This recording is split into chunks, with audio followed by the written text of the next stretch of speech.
தொட்டியை நம்ம சிமெண்ட்ல கட்டணும் அப்படின்னா தோராயமா 15 லட்சம் வந்து செலவாகுங்க. தார்பாலின் வச்சு பண்ணா வெறும் 15,000 தான் செலவாகும் அப்படின்றது நம்புற மாதிரியாங்க இருக்கு.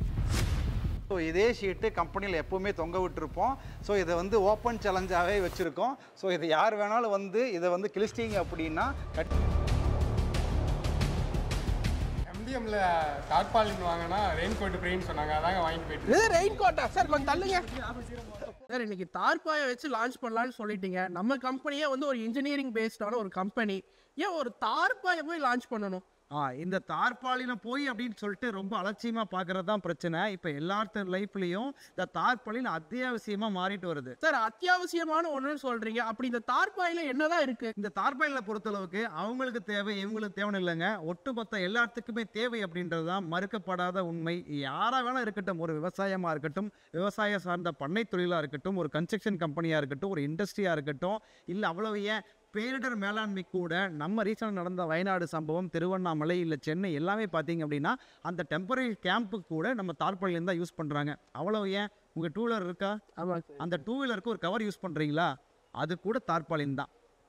அதனால தான் சொல்கிறேன், இது ரொம்ப அத்தியாவசியமாக மாறிக்கிட்டு வருது. முன்னொரு காலத்தில் வந்து இந்த தார்பாயெல்லாம் இல்லை, இப்போ வந்து எப்படி நம்மளுக்கான ஒரு அத்தியாவசியமான பொருளாக மாறிட்டு இருக்கு. எந்த ஒரு ப்ராடக்ட்டுமே வாங்குறவங்களோட பிரச்சனைகளுக்கு எந்த அளவுக்கு தீர்வாக இருக்குது, அவங்களுக்கு காசை எந்த அளவுக்கு சேமிச்சு கொடுக்குது அப்படின்றத பொறுத்து தான் அந்த ப்ராடக்ட் சக்ஸஸ்ஃபுல் ஆகும். இப்போ நான் சொன்ன லிஸ்ட்டில் ஃபஸ்ட்டு இந்த விவசாயம் அப்படின்னு பார்த்தோம் அப்படின்னா, விவசாயத்தில் பெரிதளவு யூஸ் பண்ணுறது பார்த்தீங்க அப்படின்னா நம்ம பண்ணைக்குட்டை அமைக்கிறது. பண்ணைக்குட்டை அமைக்கிறது அப்படின்றது இந்த 10 லட்சம் லிட்டர் நீரை சேமிக்கிறதுக்கு தொட்டியை நம்ம சிமெண்ட்ல கட்டணும் அப்படின்னா தோராயமாக 15 லட்சம் வந்து செலவாகுங்க. இந்த 10 லட்சம் லிட்டர் நீரை சேமிக்கிறதுக்கு தார்பாலின் வச்சு பண்ணா வெறும் 15,000 தான் செலவாகும் அப்படின்றது நம்புற மாதிரியாங்க இருக்கு. ஆனால் உண்மை அதுதான். இந்த 5600 சதுரடிக்கும் குறைஞ்சது 5 வருஷம் வாரண்டியோட நல்ல குவாலிட்டியான இது போட்டாலே வெறும் 15,000 தாங்க ஆகும். இப்போ 15 லட்சம் எங்க இருக்கு, 15,000 எங்க இருக்கு? ஒன்றும் இல்லைங்க, நம்ம வந்து இந்த 15 லட்சம் செலவு பண்ணால் வெறும் 15,000 செலவு பண்ணிட்டு இந்த 15,000க்கு ஒரு சிம்பிளா குறைஞ்ச வட்டி கணக்கு போட்டாலே மாசம் 15,000, வருஷம் ஒரு 2 லட்சம் ரூபா வட்டி, ஒரு 5 வருஷத்துக்கு பார்த்தீங்கன்னா ஒரு 10 லட்சம் ரூபா வட்டியே நமக்கு வந்து சேவ் ஆகிடும். அதுக்கப்புறம் நமக்கு எப்படி தேவையோ அவ்வளோ பெரிய பிரம்மாண்டமான பண்ணைக்குட்டை கூட நம்ம போட முடியும். விவசாயத்தில் உள்ள மிகப்பெரிய பிரச்சனை என்னன்னா, சில சமயங்களில் லாபம் வரும், சில சமயங்களில் லாபமும் வராது, நஷ்டமும் வராது, சில சமயங்களில் நஷ்டம் கூட வரும். அப்போ இங்கே உள்ள மிகப்பெரிய பிரச்சனை, லாபம் வர்றப்ப அத்தனை லாபத்தையும் கொண்டு போய் ஏதாவது ஒரு பிரம்மாண்டமான ஒரு செலவை பண்ணுறது அப்படின்றது தான் உள்ள மிகப்பெரிய பிரச்சனை. அப்போ நம்ம பயிர் பண்ணுறதுக்குள்ள அடுத்தடுத்து வர செலவுகளுக்கும் பணம் இல்லாமல் அதை வட்டிக்கு வாங்கி வட்டி மேலே வட்டி கட்டி மிகப்பெரிய பிரச்சனைகள் எவ்வளோ பேர் மாற்றுறாங்கன்றது நம்ம எல்லாத்துக்குமே வந்து தெரியும். அதனால் எப்போவுமே எந்த ஒரு விவசாயமோ இல்லை தொழிலோ நம்ம ஆரம்ப காலகட்டத்தில் எவ்வளவு கம்மியாக நம்ம பணம் இன்வெஸ்ட் பண்ணுறோம் அப்படின்றத பொறுத்து தான் அதோட சக்ஸஸ் இருக்குது. ஏன்னா நம்ம எம்டிஎம் நிறுவனம் மாட்டு பண்ண ஆரம்பித்தவங்களை எவ்வளவோ பேர்த்த வந்து பார்த்துருக்கோம். அதில் ரொம்ப சில பேர் என்ன பண்ணுறாங்க அப்படின்னா, ஸோ ஒட்டுமொத்த காசையும் வந்து சங்கர் டைரக்ஷன் மாதிரி நிறைய செலவு பண்ணி ஃபுல்லாகவே இந்த ஷெட்டுக்கு இதுக்கெல்லாம் செலவு பண்ணிடுறாங்க. சில பேர் மட்டும்தான் ஸ்மார்ட்டாக சங்கர் ப்ரொடக்ஷன் மாதிரி ரொம்ப அழகாக வந்து கம்மியாக செலவு பண்ணுறாங்க. இதில் மாட்டு பண்ணைகளில் வர ஃபெயிலியர்ஸ் பார்த்தீங்க அப்படின்னா, இந்த ஆரம்ப காலகட்டத்தில் பெரிய அளவுக்கு பணம் விரயம் பண்ணி பிரம்மாண்டமாக போடுறவங்களில் 80% வந்து பண்ணை நடத்த முடியாமல் போகிறது அப்படின்றது தாங்க நிதர்சனமான உண்மை. சரி, எனக்கு இப்போ நல்லா தெளிவாக புரிஞ்சிருச்சு. உங்களுக்கும் இது நல்லா தெளிவாக புரிஞ்சிருக்குன்னு நான் நினைக்கிறேன். சார், இது எப்படி வாங்கணும்னு கொஞ்சம் தெளிவாக சொல்லிட்டீங்கன்னா மக்களுக்கு நல்லா ரொம்ப யூஸ்ஃபுல்லாக இருக்கும். ஓகே, முதல்ல நம்ம எம்டிஎம்ல எந்த ஒரு ப்ராடக்ட் நம்ம பண்ணுறதா இருந்தாலும் சரி, முதல்ல அதில் உள்ள டெக்னிக்கல் விஷயங்களை அந்த இன்ஃபர்மேஷனை வந்து ஓப்பனாக வந்து நம்ம எல்லாத்துக்கும் சொல்லிடுவோம். அப்போ அந்த இன்ஃபர்மேஷன் நீங்கள் தெரிஞ்சு உங்கள் நாலேஜ் வந்தால் தான் அப்போ நீங்கள் அந்த ப்ராடக்ட் எப்படி சூஸ் பண்ணுறது அப்படின்றத உங்களால் முடிவெடுக்க முடியும். இந்த தார்பாலின் நீங்கள் சூஸ் பண்ணோம்னா முதல்ல எத்தனை வகை இருக்குன்னு தெரிஞ்சுக்கணும். 2 வகை இருக்குது. ஒன்று கிராஸ் லேமினேஷன், இன்னொன்று ஹை டென்சிட்டி பாலியத்தில் சொல்ல HDPE. இதுதான் பொதுவாகவே இந்த 2 வகையில் தான் தார்பாலின் வந்து இருக்குது. இந்த தார்பாலின் பற்றி பேசும்போது GSM நிறைய கேள்விப்பட்டிருப்பீங்க. இந்த GSM அப்படின்னா ஒன்றும் இல்லைங்க, கிராம்ஸ் பர் ஸ்கொயர் மீட்டர். அதாவது ஒரு ஸ்கொயர் மீட்டர் தார்பாலின் எவ்வளோ கிராம்ஸ் வரும் அப்படின்றது தாங்க GSM. அதாவது இந்த தார்பாலோட குவாலிட்டி, அது எவ்வளோ திக்னஸாக இருக்குது அப்படின்றத பொறுத்தா அதோட குவாலிட்டி. அப்போ உங்களால் திக்னஸ் வந்து மெஷரே பண்ண முடியாது. ஆனால் ஒரு ஸ்கொயர் மீட்டருக்கு எவ்வளோ கிராம்ஸ் வருதுன்றதை நம்ம எளிதாக செக் பண்ண முடியுன்றதுனால தான் பொதுவாக இந்த தார்பாலி வந்து ஜிஎஸ்எம்களில் பேசப்படுது. ஸோ இந்த கிராஸ் லேமினேஷன் வந்து ரொம்ப லைட் யூஸ்க்கு, ரொம்ப ஹெவியாக ஏதோ மெக்கானிக்கல் ஃபோர்ஸ் இருக்காதுன்னா யூஸ் பண்ணிக்கலாம். இது ரொம்ப ஹெவியாக யூசேஜ் இருக்குது அப்படின்னா நம்ம HDPயை யூஸ் பண்ணிக்கலாம். சார் தார்பாயிலே வந்து நிறைய பிராண்ட்ஸ் இருக்கு. நம்ம இறங்குறோம்னாலே ஒரு ஸ்பெஷலாக அது ஒரு அந்த இதில் இருந்தால் மட்டும்தான் நம்ம இறங்குவோம். இப்போ இதில் என்ன ஸ்பெஷல்?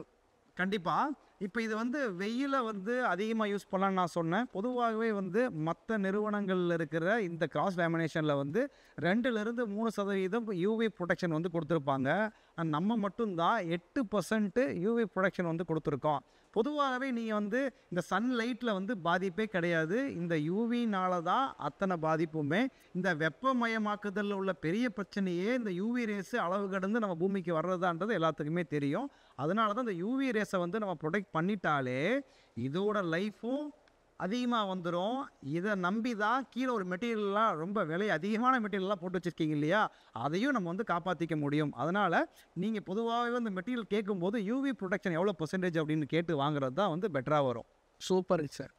அதே போல் மற்ற HDP எல்லாம் பார்த்தீங்கன்னா 3% யூவி ப்ரொடக்ஷன் தான் இருக்கும். ஆனால் நம்ம ரொம்ப ஸ்பெஷலாக 6% யூவி ப்ரொடக்ஷன் கொடுத்துருக்கோம். சார் பார்த்தா எல்லாமே ஒரே மாதிரி தான் இருக்குது. இதில் என்ன குவாலிட்டி நான் கண்டுபிடிக்கிறது? ஓகே, இதை பொறுத்தளவுக்கு 2 குவாலிட்டியில் வச்சுருக்கோங்க. So ISO quality, ISI quality. இந்த ISO அப்படின்றது பார்த்தீங்க அப்படின்னா இந்த ப்ராடக்ட்டுக்கான குவாலிட்டி கிடையாது.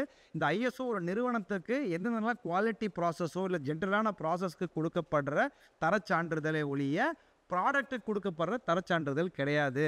அப்போது ISI அப்படின்றது இந்த ப்ராடக்ட்டுக்கு அதை டெஸ்ட் பண்ணி நம்ம இந்தியன் கவர்மெண்ட் பாடி வந்து இந்த ISI வந்து கொடுக்குது. அப்போ ISI தான் வந்து டாப் மோஸ்ட் குவாலிட்டி. குறைவான காலத்துக்கு லைட் யூசேஜுக்கு ISO குவாலிட்டி போய்க்கலாம். ரொம்ப லாங் டேர்முக்கு எனக்கு பெஸ்ட் குவாலிட்டியாக வேணும் அப்படின்னா ISI வந்து போய்க்கலாம். ஸோ இந்த ISO ஸ்டாண்டர்டுக்கு 2 வருஷம் வாரண்டியும் ISI ஸ்டாண்டர்டுக்கு 5 வருஷம் வாரண்டியும் வந்து நம்ம MDM வந்து கொடுத்துட்ருக்கோம். எல்லாம் ஓகே. எப்படி நான் குவாலிட்டி டெஸ்ட் பண்ணுறது? அப்படியா, இந்தாங்க இதை கொஞ்சம் கிழிச்சு காமிங்க.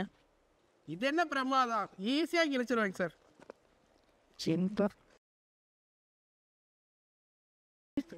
பல் இருக்குல்ல, அதில் ட்ரை பண்ணுங்க. முடியலையா? இல்லைங்க. சரி, இங்கே ஒரு இது இருக்குல்ல, இதில் இழுத்து கிழிச்சிடலாமா? இது என்ன பிரமாதம், ஓட்டை இருக்கு, கிழிச்சிடலாங்களே. அதனால் இது ஏற்கனவே ஒரு 30 பேர் வந்து ட்ரை பண்ணிட்டாங்க. ஸோ யாராலையும் வந்து கிழிக்க முடியல, யாராலையும் கிழிக்கவும் முடியாது. சரி, எல்லாத்தாலும் கிழிக்க முடியாதுன்னு சொல்லாதீங்க. என் ஃப்ரெண்டு பாடி பில்டர் தான், அவனை கூட்டிகிட்டு வந்து நான் கிழிக்க வைக்கிறேன். அப்படியா? ஸோ ஒன்றும் பிரச்சனை இல்லை. ஸோ இதே ஷீட்டு கம்பெனியில் எப்போவுமே தொங்க விட்டுருப்போம்.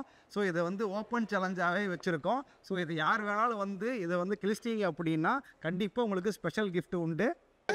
வீடியோ எடுத்துட்டு இருக்கிறாங்க, எல்லாம் உள்ளே வந்துட்டு இருக்கிறீங்க. MDMல தார்பாலின் வாங்கினா ரெயின் கோட் ஃப்ரீன்னு சொன்னாங்க, அதாங்க வாங்கிட்டு போயிட்டு. இது ரெயின் கோட்டா சார்? கொஞ்சம் தள்ளுங்க. அப்புறம் என்னங்க, வாங்க, அவரு போயிட்டாரு, நீங்கள் இப்போ வர போகிறீங்க. நன்றி, வணக்கம்.